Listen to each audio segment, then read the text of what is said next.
I am here to tell you something, and it's from your inner child. Oh, I'm already sweating.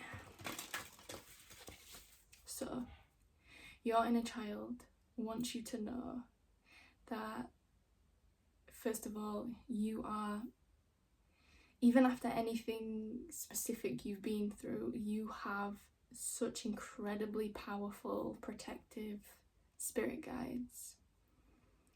And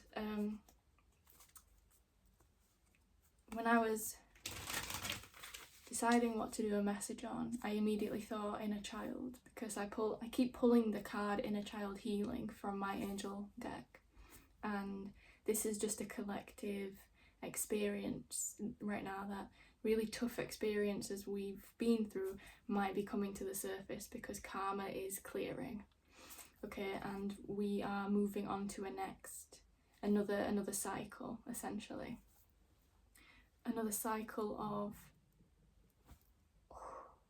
111. I'm fasting today and I'm a little bit hungry. I don't know if you heard my stomach. Anyway, yeah, so the song that was playing when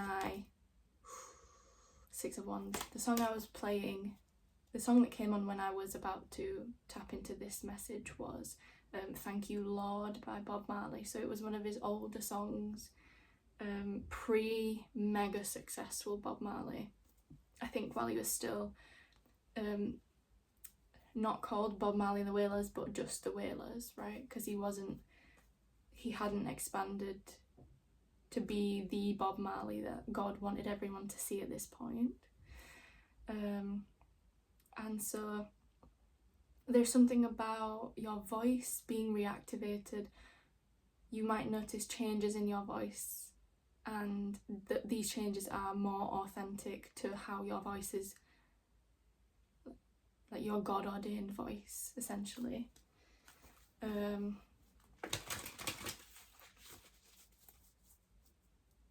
You're integrating this karmic release by finding it easier. You will find it easier to experience joy and lightheartedness, and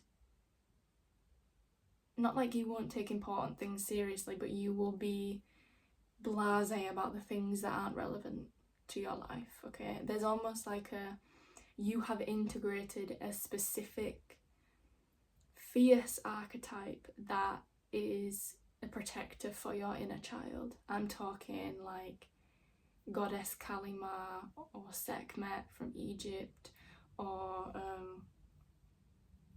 Archangel Michael as a masculine figure, as a masculine archetype. Shiva, Lord Shiva, who's a representation of the divine masculine, you know. There is a sense of like any father figure wounds, they have been addressed and released, and you have a deeper connection to your inner masculine, or you will be getting there. That's sort of the next phase that you are touching upon, really. And you're putting heartbreak behind you. When I tapped into this, your inner child wanted to know how happy they are, how much safer they feel with you than they've ever felt in their life.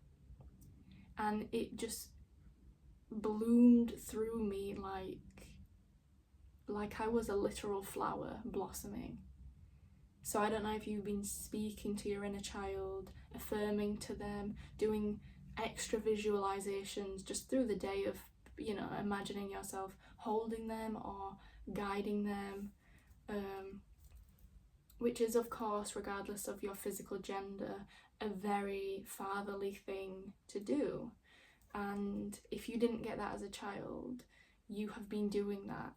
And if you have been doing that, you are being called to keep doing that. Okay. because it's helping your inner child build more happiness, more freedom to be creative. So however you express creativity, whether it's through acting and performing, or music, or art, or reading and using your mind to solve puzzles, no matter what it is, your inner child feels safe to do that kind of stuff now,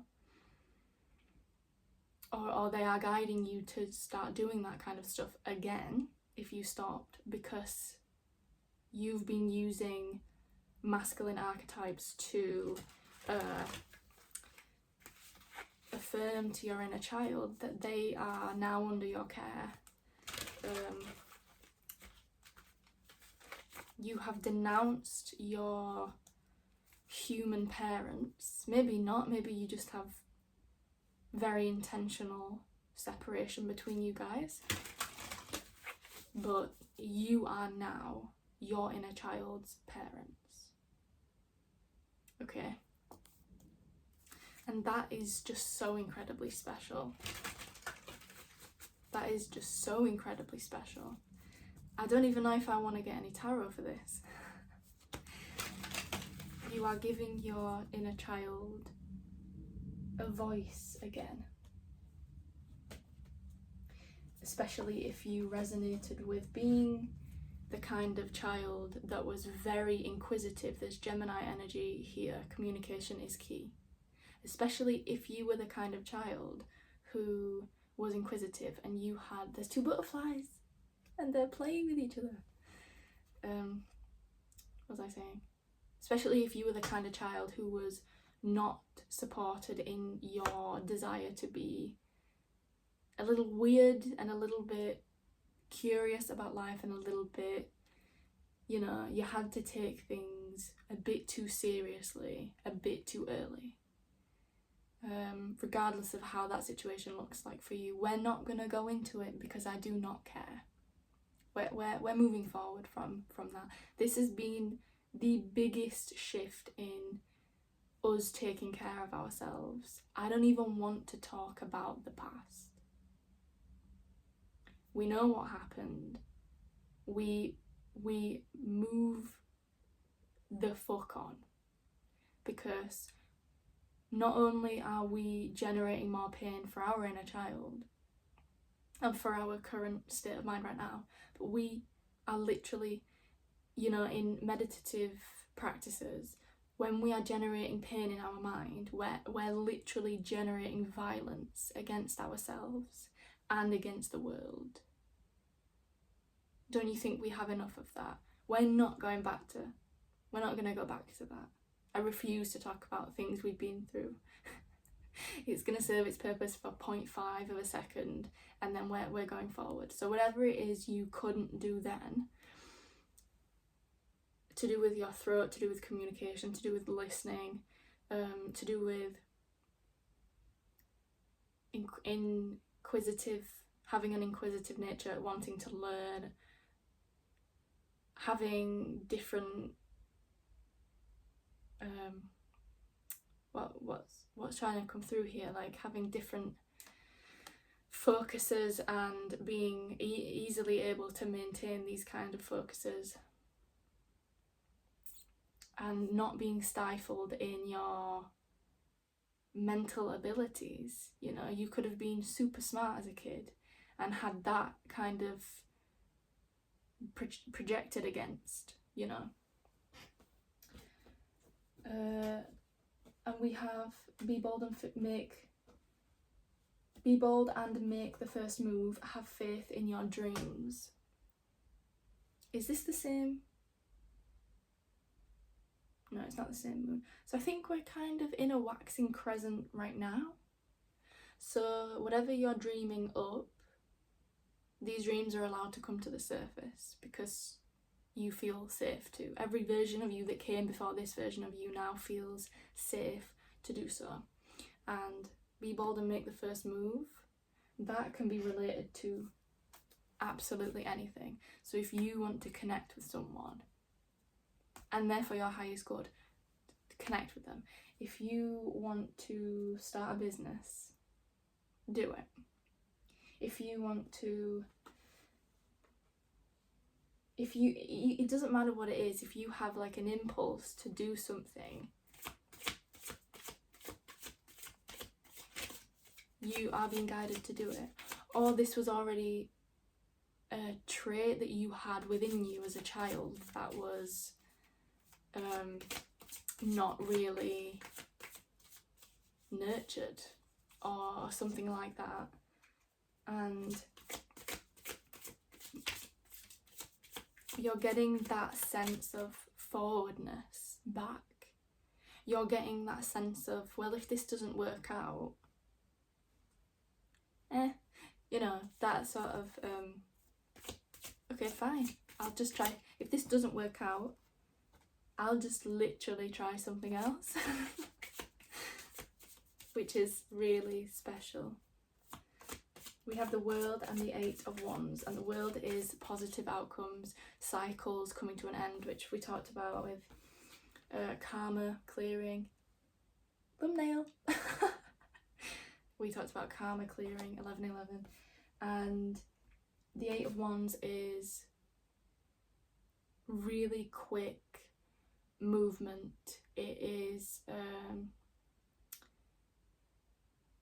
travel, relocation. It is being in a different space energetically, moving forward, because it comes from the Seven of Wands, right? Seven of Wands is there's too much energy that is trying to come at me, and I am here defending myself. This is like you taking all of that energy from wherever it's coming from, and just using it. Oh, taking it forward, using it. Oh, Magician at the bottom of the deck.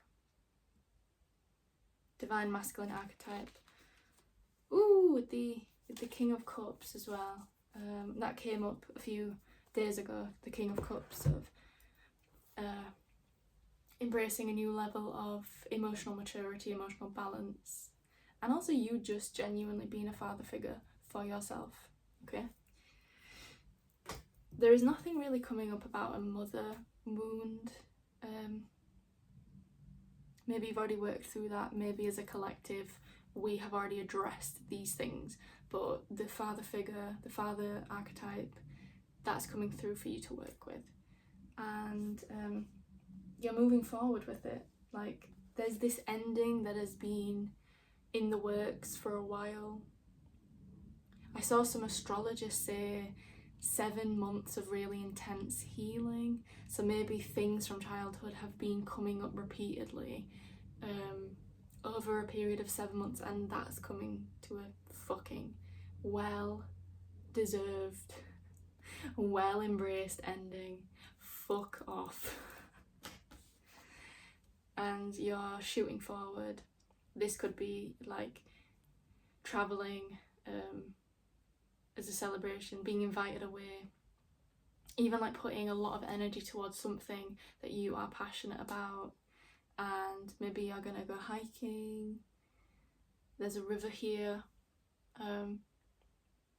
My throat is kind of, yeah, there's definitely a throat chakra activation. With nothing is set in stone at the bottom of the deck, you flowing with the tides, and you just knowing that you have what it takes to deal with anything that is not set in stone. When something is not set in stone, I think as a kid you probably understood the ebbs and flows of life, and not having clarity didn't used to scare you. And you're coming back to that kind of state where,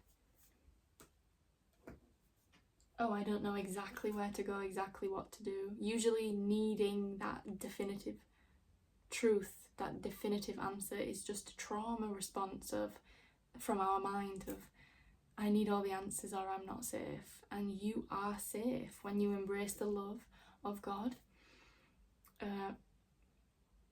and you trust in the positive and benevolent forces of this universe, because I think you've trusted malevolence a little bit too much. And I want to end this reading by saying that there was, so I can't remember the exact Bible quote, but it was something about not bringing up in regards to the past, you know. We go back to the past only specifically when we need to retrieve something, to retrieve a part of ourselves, and then we leave it, okay? And we move forward in our identity, in our spiritual court, in our identity in God. We move forward, okay? And we rarely go back to the past because we do not need to. What I wanted to say, I mentioned that before, like we're not going back to the past, and that is because I was going through it. Like yesterday, my little statue of Jesus is just staring me out. I was going absolutely through it, and I flicked to a part of my Bible, and the thing I read was how we don't go back to the dirt that Christ has cleansed us from or something, and the verse was about you don't go back to the past when God has already freed you from the past. So if I find that verse again, and I was going through it so I didn't even remember, it might have been Corinthians or something, it's so integral that if you've been freed from that past and you keep going back to that past because it brings you comfort, you're not being asked to do that. No one is asking you to suffer from the experiences of your past to prove anything, okay? God is trying to take you forward. Whatever God looks like for you, I'm open to any spiritualities, any spiritualists, any religions, so long as you don't do witchcraft and you don't steal people's free will and you are not casting spells out of vengeance or wounding. God is a vengeful God. You don't need to do that. You only need to do that in extreme cases, and even then it's like an iffy thing. But you've been given this guidance through, you're watching tarot readings, right? You're on your own soul mission. You've connected to some kind of spiritual source, that all spiritual guiders, right? They're all just reflections of us, right? And so the second you connect to these things and these concepts, you're on your way forward, okay? And do not believe anything that is trying to keep you stuck, because there are forces in this universe, unfortunately, that want to do that. There's no two ways about it. And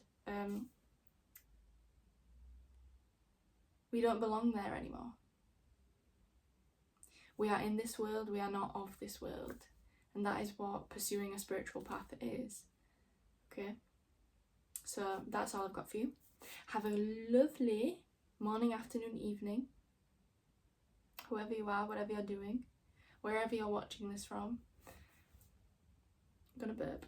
I hope you resonated with this message, and let me know if you did by commenting. Like if you want, subscribe if you want, and I'll see you in the next one. Bye. Wish me luck for this fasting. See ya.